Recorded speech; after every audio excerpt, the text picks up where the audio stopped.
తర్వాత మాట్లాడు. ఓకే. ఎందుకు రామ్మోహన్ గారు మమతా బెనర్జీ 15 ఏళ్ల పాటు అధికారంలో ఉండి ఒక బిగ్ ఫోర్స్గా ఏర్పడి నెక్స్ట్ అంటే ప్రైమ్ మినిస్టర్ క్యాండిడేట్స్కి సంబంధించినటువంటి లిస్ట్ తీసుకుంటే టాప్ 5లో కూడా మమతా బెనర్జీని పెట్టుకొని ఇండియా బ్లాక్ అంతా కూడా రాజకీయం చేసినటువంటి నేపథ్యంలో 15 ఏళ్ళ అధికారంలో ఉన్నటువంటి ఒక మహిళ ఈసారి ఇంత ఘోరంగా ఓడిపోవడానికి కారణం ఏంటి? ఇంకొకటి వాళ్ళు అప్లై చేస్తున్నప్పుడు 1 కోటి మంది ఎస్ఐఆర్ పేరుతో మా ఓట్లన్నింటినీ తొలగించారు, అన్ని ఓట్లు తొలగిస్తే బీజేపీ గెలక ఇంకెవరు గెలుస్తారంటూ కూడా మమతా బెనర్జీ మాట్లాడుతుంది. సో ఏంటి ఇది, ఎస్ఐఆర్ ప్రభావమా లేదంటే నిజంగానే అక్కడ ప్రజలు మమత మీద చేసుకున్నటువంటి వ్యతిరేకత? మంచి ప్రశ్న అశోక్ గారు. నేనేమంటున్నానంటే పశ్చిమ బెంగాల్ ప్రజలు తొందరగా మారరు, మార్పును అంగీకరించరు. అది మొదటి నుంచి ఉన్నది, కొత్తది కాదు. ఎందుకంటే మీరు 25 ఏళ్ళు కాంగ్రెస్ ప్రభుత్వం, సిద్ధార్థ్ శంకర్ నేర్వాల్, 35 ఏళ్ళు ఏమో జ్యోతి బసు భట్టాచార్య కదా, వాళ్ళు 35 ఏళ్ళు, ఈవెన్ 15 ఏళ్ళు చూశారు. అంటే చాలా ఓపిక పడతారు, చాలా తక్కువ అని. దానికి ఉదాహరణ చెప్తాను నేను. కలకత్తా నగరంలో పోయిన 2 ఏళ్ల క్రితం కలకత్తా నగరపాలక సంస్థ ప్రకటన చేసింది. ఏమనంటే కలకత్తా నగరానికి 50 ఏళ్ల క్రితం వచ్చిన వాడు ఇప్పుడు మళ్ళీ పోతే అట్లాగే ఉంటది. మన శర్మ గారి బాగా తెలుసు, చాలాసార్లు పోయింది కనుక నేను పోలే. కానీ అంటే అదే ట్రాములు, అదే పాత గోడలు, పాత భవనాలు, అంటే ఒక 1000 ఏళ్ల పురాతన నగరానికి వచ్చిందంటూ ఉంటది అని ఒక భావన. నిజంగా కూడా అంతే. వాళ్ళు తొందరగా మార్పును అంగీకరించరు కనుక ఇది కూడా బిల్డింగ్లు కూడా కొత్తగా కట్టుకోరు. ఆర్థిక స్థితిలో కూడా ఇప్పుడు 5వ స్థానం దిగజారిపోయింది. మరోనాడు 4వ నగరంగా ఉన్నది ఇవాళ అహ్మదాబాద్ కంటే అధ్వానంగా తయారైంది. కానీ అహ్మదాబాద్ ఎదిగింది, అక్కడే ఉన్నది, ఆగిపోయింది. కనుక వాళ్ళు ప్రకటన చేశారు మున్సిపల్ కార్పొరేషన్ వాళ్ళు, మీరు కనుక ప్రధాన రోడ్ల వెంబడి ఉన్న బిల్డింగ్లకు మీరు లోపల ఎట్లా కావండి, కానీ బయటకు రంగులు వేసుకుంటే అంటే కలర్స్ వేసుకుంటే మీకు 2 ఏళ్ల పన్ను రాయితీ ఇస్తాం, మొత్తం తీసేస్తామని అది ప్రకటించింది. అంటే ఎంత అధ్వానంగా పాతంగా మారింది చూడండి. అంటే మొత్తం బెంగాల్ ప్రజలు అట్లాగే ఉంటారు. ఒకటి 294 ఉమ్మడి ఆంధ్రప్రదేశ్ లాగానే అసెంబ్లీ, 42 పార్లమెంట్ సీట్లు ఉన్నాయి. అక్కడ ఈ మమతా బెనర్జీ ఓటమికి కారణాలు చెప్తాను నేను. మొట్టమొదటి ఏంటంటే ఎప్పుడైతే మమతా బెనర్జీ 3 పార్టీల మీద పోరాడింది, మొట్టమొదటిగా కమ్యూనిస్టులతో పోరాడింది. అప్పుడు కాంగ్రెస్ పార్టీలో తను ఉండుకుంటూ కూడా కాంగ్రెస్ పార్టీ చేస్తున్న తప్పుల వల్ల కమ్యూనిస్టులు గెలుస్తున్నారు 35 ఏళ్ళుగా, మనం ఆ పొరపాటు చేయొద్దంటే సోనియా గాంధీ వినలేదు, ఎవరు వినలే కనుక దానికి వ్యతిరేకంగా ఆమె పార్టీ నుంచి తాను వేరే తృణమూల్ కాంగ్రెస్ పెట్టుకుని 2011లో కమ్యూనిస్టులతో పోరాడి ఓ రకంగా చెప్పాను గట్టి గెలిచింది. రెండోసారి 2016లో ఎన్నికలప్పుడు బీజేపీకి 3 సీట్లు, అప్పుడు కూడా కమ్యూనిస్టులతో పోరాడింది. అటు కాంగ్రెస్ ఇటు కమ్యూనిస్టులు వ్యతిరేకమై మూడోసారికి వచ్చే కాంగ్రెస్ కమ్యూనిస్టులు మొత్తం సైలెంట్ అయిపోయిండ్రు. అటు మమతా బెనర్జీ గెలుస్తుందా ఇటు ఎవరు గెలుస్తారని 2021లో బీజేపీ ప్రధానంగా సీన్ లోకి వచ్చింది. ఒక 3 సీట్లు ఉన్న 2016 నుంచి 2021 వచ్చి 67 సీట్లు గెలుచుకుంది, 77 సీట్లు గెలుచుకుంది కదా. దానికి కారణం ఏంటంటే కాంగ్రెస్ కమ్యూనిస్టులు మొత్తం పునారిల్లిపోవడం. అంటే ఈ ఓటర్ల షిఫ్ట్ అయ్యారు. అంటే ఆల్రెడీ కాంగ్రెస్ ఓటర్లందరూ, కాంగ్రెస్ నాయకులందరూ తృణమూల్ కాంగ్రెస్ పేరు మీద, ఇది పిల్ల కాంగ్రెస్ ఎవరికి చెప్పారంటే దాటిపోయారు. ఇటు పక్కన కమ్యూనిస్టులు కూడా చాలా మంది ఇప్పుడు మీరెవరయ్యా మేమెవరయ్యా అంతా మీరు మేము ఒకటేనయ్యా అన్నట్టు లెఫ్ట్ రైట్ చాలా ఎక్స్ట్రీమ్ గా దూరం కనపడుతుంది 2 పట్టాలు. కానీ పట్టాల మీద రైట్ పోతుందా, దూరం దూరంగా ఉన్నా. ఇక్కడ కూడా ఏమైందంటే ఇటు అటు వాళ్ళు సహకరించుకొని కమ్యూనిస్టు చాలా మంది బీజేపీకి మద్దతు ఇచ్చే ప్రయత్నం జరిగింది అక్కడ రాజకీయాలు చూస్తే. అది చాలా విచిత్రమైన సంఘటన. సైద్ధాంతపరమైన వేరుగా ఉన్నా కూడా వాళ్ళు కలిసి పనిచేసి, అంటే చాలా మంది కార్యకర్తలు ఓటర్లు మారారు, షిఫ్ట్ అయ్యారు. కమ్యూనిస్ట్ ఓటర్లు అందరూ ఎట్లా మన కమ్యూనిస్ట్ పార్టీ గెలవదు వీళ్ళు చూసుకుందాం, కమ్యూనిస్ట్ పార్టీ చేసిన తప్పులు అన్ని కావు, వాళ్ళు సమాజం ఎట్లా మారలేదు, వాళ్ళు కూడా ఏం మారకుండా స్వయంకృత అభివృద్ధితో నాశనం అయిపోయింది. ఇప్పుడు ఇక్కడ ఏంటంటే తృణమూల్ కాంగ్రెస్ ను మద్దతు చేస్తే రేపు రాహుల్ గాంధీకి నష్టం. రాహుల్ గాంధీ నాయకత్వాన్ని మొత్తం ఇద్దరు వ్యతిరేకిస్తున్నారు, ప్రధానంగా మన మమతా బెనర్జీ, కేజ్రీవాల్. వీళ్ళిద్దరు కూడా తృణమూల్ కాంగ్రెస్ వీళ్ళిద్దరు ఆమ్ ఆద్మీ పార్టీ రాహుల్ గాంధీ నాయకత్వం పనికిరాదంటున్నారు. అందుకనే తృణమూల్ కాంగ్రెస్ గెలిస్తే మంచిదే, కనీసం మావాడు గెలిచిన అంటే కానీ గెలిస్తే మాకు పోటీ కదా, రేపు పొద్దున మాకు రాహుల్ గాంధీ నష్టం కదా అని అన్ని సీట్లలో పోటీ పెట్టి ఓట్లు చీల్చింది కాంగ్రెస్ పార్టీ అక్కడ.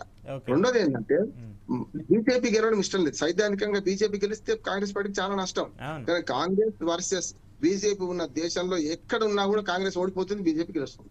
కాంగ్రెస్ వర్సెస్ బీజేపీ ఉన్నప్పుడు మాత్రమే. 3వ పార్టీ తెలంగాణ 3 పార్టీలు ఉన్నాయి ఇక్కడ. అట్లా చూసుకుంటే ఇవాళ బీజేపీ వ్యూహం ఏంటంటే ఎక్కడైతే మనకు కాంగ్రెస్ వీక్ గా ఉన్నదో ప్రాంతీయ పార్టీలను దెబ్బతీయాలని చూస్తుంది. నవీన్ పట్నాయక్ దెబ్బతీసారు, 5 సార్లు ముఖ్యమంత్రిగా ఉన్నాయని మర్రి చెట్టు కింద నీడ ఎదురని అక్కడ పోయింది, చూసాం కదా. మెల్లమెల్లగా ఇప్పుడు పశ్చిమ బెంగాల్ కూడా అదే పరిస్థితి అయింది, ఇప్పుడు ఎవరు లేకుండా అయినరు. కనుక ఒక్కటి ఏమైందంటే శువేంద్ర అధికారి, ఇంతకుముందు శర్మ గారు చెప్పారు కదా, శువేంద్ర అధికారి విభీషణుడు లాంటి వాడు. ఒకనాడు రావణ యుద్ధంలో రావణాసుడి యొక్క ప్రాణం ఎక్కడ ఉందంటే నాభిలో ఉందని చెప్పి విభీషణుడు చెప్తేనే కదా రామచంద్రుడికి తెలిసింది. ఇక్కడ కూడా మమతా బెనర్జీ ఆసుపాసులు అన్ని తెలిసినవాడు, ఆమె వ్యూహాలు ప్రతి వ్యూహాలు తెలిసినవాడు, చాలా దగ్గరగా సెకండ్ క్యాడర్ లో మెరిగినవాడు. కనుక ఆయన ఇటు పక్కన మారిన తర్వాత ఆటోమేటిక్ గా షిఫ్ట్ అయింది. ఇంకోటి ఏంటంటే ఎప్పుడు కూడా నాయకుడిని దెబ్బతీస్తే, రాజు చచ్చిపోతే రణమా శరణమా అంటే రాజు తన చచ్చాన్న పోవాలి, లేకపోతే శరణమన్న కోరాలి. అప్పుడు ఏమైంది, సువేంద్ర అధికారి డైరెక్ట్ గా పట్టుబట్టి సింగూరులో ఓడించాడు 2021లో ఆమెను. 2021 ఓడించిన తర్వాత కదా భవానీపూర్కు మళ్ళీ వలస వచ్చి అక్కడ ఉన్న రాజీనామా చేయించి మళ్ళీ తన అయింది కదా. ఇప్పుడు భవానీపూర్కి వచ్చి మళ్ళీ పోటీ చేసిండు. అంటే ఆమె అస్తిత్వానికే పోటీ తెచ్చే ప్రయత్నం చేసిండు. కనుక సువేంద్ర అధికారి కీలకంగా వ్యవహరించాడు. రెండోది, గుజరాత్ కి పశ్చిమ బెంగాల్ కి మధ్యన గుజరాతీయులు వచ్చి మా మీద దాడి చేస్తున్నారు అని మానిష్ మాటి, ఈ మూడు, మాటి మానుష్ అనే సూత్రం తీసుకుంటే వికాస్ భారత్ అని చెప్పి, వికాస్ పశ్చిమ బెంగాల్ అని చెప్పి వీళ్ళు తీసుకున్నారు. ఇవాళ పోటీ ఏమైందంటే బీజేపీ వర్సెస్ తృణమూల్ కాంగ్రెస్ కాదు, ఇవాళ మోడీ వర్సెస్ మన దీది అయిపోయింది. కనుక ఆమె అహంకారము. అట్లాగే కోర్టు కూడా, ఇంకొక మాట చెప్తాను అశోక్, కోర్టు కూడా 3 సార్లు మందలించింది. మొట్టమొదటిసారి సార్ విషయంలో నేను ఇప్పటికి చెప్తున్నాను, పోటెత్తిన ఓటర్లు అనేది మాట తప్పు అంటున్నాను. ఓటర్లు వాళ్ళే అంతమంది ఓటేశారు, కొత్తగా ఏం రాలేదు. కానీ 100 అంటే చెత్తా చెదారం చచ్చిపోయిన వాళ్ళ ఓట్లు, ఊళ్ళో లేని వాళ్ళ ఓట్లు, 3 చోట్ల ఎంట్రీ ఉన్న వాళ్ళ ఓట్లన్నీ కలిపి 100లో 90% వచ్చినా 70కి అవుతుంది. అది లేరు కదా అక్కడ. అదే కనుక మిగతా 30 పోయి 70నే 100 చేశారు అనుకోండి, పోలింగ్ శాతం పెరిగిందని దానికి కారణం ఏంటంటే సార్ వాళ్ళ సార్ కరెక్టా కాదా అంటే, పశ్చిమ బెంగాల్ విషయంలో మాత్రం 24 లక్షల మంది ఓటర్లు అన్యాయం అయిపోయారు. సుప్రీంకోర్టు కూడా దాన్ని కొంచెం అడ్రస్ చేయలేకపోయిందని నా భావన. మిగతా చోట్ల దేశం అంతా సార్ కరెక్ట్ అంటున్నాడు. అయితే ఇక్కడికి వచ్చే ఏంటంటే సార్ ప్రభావం పడ్డది. ఎందుకంటే దొంగ ఓట్లు, తప్పుడు ఓట్లు, ముస్లిం ఓట్లు పడలేకపోవడం వల్ల దీది తగ్గింది, నెంబర్ 1.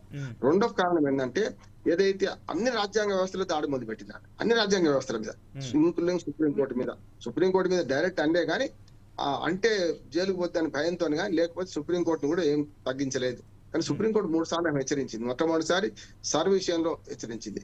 రెండోసారి ఆమె తప్పుడు, అంటే మనకు తప్పుడు నిర్ణయాల విషయాల్లో ఈడీ మీద దాడి చేయడం కదా, ఈడీ వ్యక్తులను దాడి చేస్తే ఒక ముఖ్యమంత్రి స్థాయిలో ఉండి మీరు ఇటు దాడి చేస్తారని రాజ్యాంగ నిర్మాతలు ఊహించలేదమ్మా, సంవత్సరం తప్పు చేసిండ్రు, మీరు ముఖ్యమంత్రిగా అక్కడికి ఎట్లా పోతారు, దాడి అక్కడ ఈడీ మన ఎంక్వైరీ చేస్తుంటే అనే మాట. రెండోది అన్నది, మొన్న ఎలక్షన్ రిజల్ట్స్ అయినాక కూడా మళ్ళీ పోతే ఏమన్నది, మీరు అధికారుల పట్ల కేంద్రం కానీ రాష్ట్ర అధికారులు కానీ పక్షపాతం ఉండదు, వాళ్ళ అధికార విధులు నిర్వహించాల్సిందే అని మూడోది కూడా కొట్టేసింది. అంటే సుప్రీంకోర్టు ఈ 3 సార్లు మందలించడం కూడా ప్రజల మీద ప్రభావం పడుతుంది కదా. మన రూపాయి జల్తలేదు, ఢిల్లీ పోతే మన రూపాయి జల్తలేదని. రెండోది, డబుల్ ఇంజన్ సర్కార్ అనేది కూడా కొంచెం ముందుకు వచ్చింది అంటున్నారు. బీహార్ ఎన్నికలకు గెలిచిన వెంటనే అమిత్ షా, మోడీ వెంటనే ప్రకటన చేశారు, బీహార్ ఎన్నికల రిజల్ట్స్ వస్తున్నా కానీ నెక్స్ట్ టార్గెట్ మాది వెస్ట్ బెంగాల్. ఇప్పుడు మళ్ళీ మోడీ గారు వస్తున్నారు 10th నాడు ఇక్కడికి, నెక్స్ట్ టార్గెట్ వాళ్ళు తెలంగాణ అంటున్నాడు. ఇప్పుడు వాళ్ళకి బీజేపీ వాళ్ళకి నెక్స్ట్ టార్గెట్ తెలంగాణనే. అంటే కాంగ్రెస్ పోవాలి, ప్రాంతీయ పార్టీ మొత్తం పోవాలి, మేము వస్తామని దాని జరుగుతుంది. కనుక పశ్చిమ బెంగాల్లో స్వయంకృతాపరతం బీజేపీ ఆమె చేసింది మన దీది. అందులో అహంకారము, అవినీతి, అట్లాగే అవకాశవాదం కూడా ఎట్లా అంటున్నానంటే, ఆమె సెక్యులర్ అని చెప్పుకున్నది. నేను బ్రాహ్మణ వనితను అని చెప్పి కాళికా స్తోత్రం జరిగింది. అప్పటిదాకా మరి ఇవన్నీ ఏమైనాయి, ముస్లిం ఓట్ల మీద ఆధారపడ్డప్పుడు ఏమైనాయి అంటే, ప్రజలు ఏమనుకున్నారంటే అవకాశవాదీమే, ఇప్పుడు బ్రాహ్మణ అంటుంది, మొన్నటిదాకా సెక్యులర్ అనేది, నేను కులం కూడా చెప్పుకున్నది, కాళికా స్తోత్రం చదివింది. కేజ్రీవాల్ కూడా అదే పని చేసిండు, హనుమాన్ చాలీసా చదివిండు. కనుక వీళ్ళను అవకాశవాద రాజకీయాలు ఏంటి సార్, ఈ మత రాజకీయం ఏంటి సార్? ఇంకా ఈ దేశం మారదా సార్? ఇంకా దేశానికి సంబంధించి కుల రాజకీయాలు, మత రాజకీయాలు ఇంకా మారకపోతే ఇంకా మనం ఎక్కడికి వెళ్తాం సార్? ఇంకా స్టిల్ ఇప్పటికి కూడా మీరు, నేను, మన కూర్చున్న శర్మ గారు, మనం కులం ప్రాతిపదికన, మతం ప్రాతిపదికన ఒక పార్టీని కన్సిడర్ చేయకుండా మనం మాట్లాడలేకపోతున్నాం అంటే మనం ఇంకా వెనకబడి ఉన్నావా లేదంటే ముందుకెళ్తున్నావా? దురదృష్టం అనేది. ఏమంటే బండారా అనగానే అశోక్ గారు మంచి సబ్జెక్ట్ తీసుకొచ్చారు. బండారా అనగానే వాడు నన్ను ఎట్లో తెలుసుకుని ప్రయత్నం చేస్తాడు. నేను బండారా అనే ఇంటి పేరు ఒక 20 కులాలు ఉంది సార్, మన అందరం ఒకటే సార్ అన్నాడు. మన శ్రీకాకుళం వెళ్ళాను సార్, మన అందరం ఒకటే అన్నాడు ఒక మిత్రుడు. అవునే, మన అందరం మంత్రమే అని అన్నాను. అందుకనే ఇక్కడ ఏమైందంటే, ఆంధ్రప్రదేశ్ లో కులగజ్జి రాజకీయాలు చూస్తున్నాం కదా మనం, ఇంక మాట్లాడకెట్టా తప్పదు. అందుకనే పేరు పెట్టగానే వారి కులమో గోత్రమో తెలుసుకునే ప్రయత్నం చాలా మంది చేస్తున్నాం. ఈ దేశంలో మత రాజకీయాలు ఈ కొత్త కాదు. అంటే సోషల్ ఇంజనీరింగ్ కాదని మనం రాజకీయాలు చేయలేము అశోక్, స్పష్టంగా చెప్తున్నాం. ఇది ఈ కుల రాజకీయాలు మాత్రమే సోషల్ ఇంజనీరింగ్. దీన్ని ఎట్లా కాదంటారు? ఓటర్లు మేమెంతో మాకంత కావాలనే వాళ్ళు అంటున్నప్పుడు, అటువంటి అప్పుడు ఈ కుల రాజకీయాలు, మత రాజకీయాలు మాట్లాడకుండా ఉండలేవు. కానీ మీరు అన్నది కరెక్ట్. నేను 50 ఏళ్ల క్రితం జర్నలిస్ట్, ఫస్ట్ ఆంధ్రభూమిలో గోరాశాస్త్రి గారితో మొదలైంది నా ప్రయాణం. అట్లా చూసుకుంటే ఆనాడు సామాజిక వర్గం రాయడానికి వెనక ముందు ఆడేవాళ్ళం మనం కదా. ఇవాళ డైరెక్ట్ గా సామాజిక వర్గాలు ఉపకులాలు రాస్తున్నాం మనం. బీసీ ఎస్సీ ఎస్టీ పక్కన పెట్టి. అంటే అంతవరకు వచ్చింది. మనం ఏం చేయలేకపోతున్నాం. దీన్ని మారాలి ఖచ్చితంగా. మనుషులందరూ కులము రాజకీయం, కులము మతం ఆలోచించి కూడా చేయాలి, తప్పట్లేదు. కానీ ఈ పశ్చిమ బెంగాల్కి వస్తే ఒక మాట చెప్పి ముగిస్తాను. పశ్చిమ బెంగాల్కి వస్తే ఇవాళ ఈ రాజకీయాలలో పెను మార్పుకు దోహదపడుతుంది. ఇవాళ గుజరాత్ వర్సెస్ పశ్చిమ బెంగాల్, అట్లాగే దీది వర్సెస్ మోదీ, అట్లానే ఇవాళ ఒక మతము వర్సెస్ మతం రాహిత్యం, వీటి వల్ల పెద్ద ఎత్తున జరిగింది. దీది పొరపాటు ఒకటి 15 ఏళ్ళు ముఖం మొత్తింది. ప్రజలు ఇంకెందుకు ఆచరిస్తారు? ఒకనాడు 35 ఏళ్ళు కమ్యూనిస్టులు చూశారు, అంతకుముందు 25 ఏళ్ళు కాంగ్రెస్ చూశారు, ఈమె 15 ఏళ్ళు చూశారు. వీళ్ళని ఒకసారి చూద్దాం, నష్టమే ఉంది అనే భావన వచ్చింది. దానికి తగ్గట్టుగానే హిందూ ఓట్ల పోలరైజేషన్ పూర్తి స్థాయిలో జరిగింది. ఇప్పుడు కాకపోతే మరెప్పుడు, ఇప్పుడు నెవర్ అంటే ఇప్పుడు కాకపోతే మరెప్పుడు అనే ఓటు వచ్చింది. దాని వల్ల కూడా మారింది. దగ్గరగా వస్తారు. ఇప్పటికి కూడా నాకు ఏంటంటే ఇంకా రిజల్ట్స్ వస్తూనే ఉన్నాయి. 12 రౌండ్లు 13 రౌండ్లు అంటున్నాయి, ఇంకా రౌండ్ నడుస్తున్నాయి కనుక 148 మ్యాజిక్ ఫిగర్. ఎవరు వస్తారో తెలియదు. నిన్నటి దాకా కూడా నేను దీదీ వస్తుంది, ఒక్క సీటుతోనే ఎక్కువ వస్తుంది, 149 148 వస్తుంది అనుకున్నాను. కానీ ఇప్పుడేమో 192 దగ్గరనేమో రీడింగ్ ఏమో 200 దగ్గర బీజేపీ ఉన్నది. 90 దాటకుండా మరి తృణమూల్ కాంగ్రెస్ ఉంది కనుక 148 వచ్చినా సరే బీజేపీ గవర్నమెంట్ ఆటోమేటిక్ అక్కడి నుంచి వలసలు కూడా వస్తారు. ఇప్పుడు బీజేపీ అవసరమైతే రాజీనామా చేసి మళ్ళీ గెలిపిస్తుంది, నష్టేముంది. కనుక సురేంద్ర అధికారి ఎట్లా విభీషణుడు ఇక్కడ ఉన్నాడు కనుక ఎవరైనా అందులో తృణమూల్ కాంగ్రెస్ వాళ్ళు గెలిచిన వాళ్ళు కూడా ఒక 90 మంది గెలిచిన అనుకోండి, 33 మంది మారితే అయిపోతుంది, 30 మంది మారితే అయిపోతుంది కదా. అది కూడా సాధ్యమే అంటున్నారు. ఒకవేళ అత్యవసర మెజార్టీ బీజేపీకి వచ్చినా రేపు ఓ 90 మంది కనుక వాళ్ళు గెలిస్తే అయితే. ఇంకొక మాట చెప్పి ముగిస్తాను. తమిళనాడులో, కేరళలో, మన పశ్చిమ బెంగాల్ జరిగింది. మహిళా ఓటర్లు తిరగబడ్డారు ఖచ్చితంగా. ఏది సెక్యులర్ పార్టీల అనే పేరు మీద ఖచ్చితంగా తిరగబడ్డారు. అక్కడ డిఎంకే చేసిన ద్రోహమే అనుకున్నారు, ఇది మన తమిళనాడులో. ఇక్కడ కూడా దీదీ చేసిన ద్రోహం అనుకున్నారు. దీదీ ఒకవేళ నిజంగానే ఉమెన్ గా ప్రవర్తించదలుచుకుంటే ఓటింగ్ దూరంగా ఉంటే బాగుండేది. అంటే వాళ్ళ మహిళా సాధికారతను వ్యతిరేకించారు, మహిళా బిల్లును వ్యతిరేకించారు అనే భావన కూడా ఈ 2 రాష్ట్రాల్లో తమిళనాడు, పశ్చిమ బెంగాల్లో ఖచ్చితంగా మహిళలు పాటించారు, మహిళలు వ్యతిరేకించారని నేను అనుకుంటున్నాను. నా అంచనా అది. సో శర్మ గారు, 5 రాష్ట్రాలకు సంబంధించి మనం చూసాం ఇప్పుడు. ఎక్సెప్ట్ అంటే అస్సాం మినహాయిస్తే మిగతా ఏ స్టేట్స్కి సంబంధించి కూడా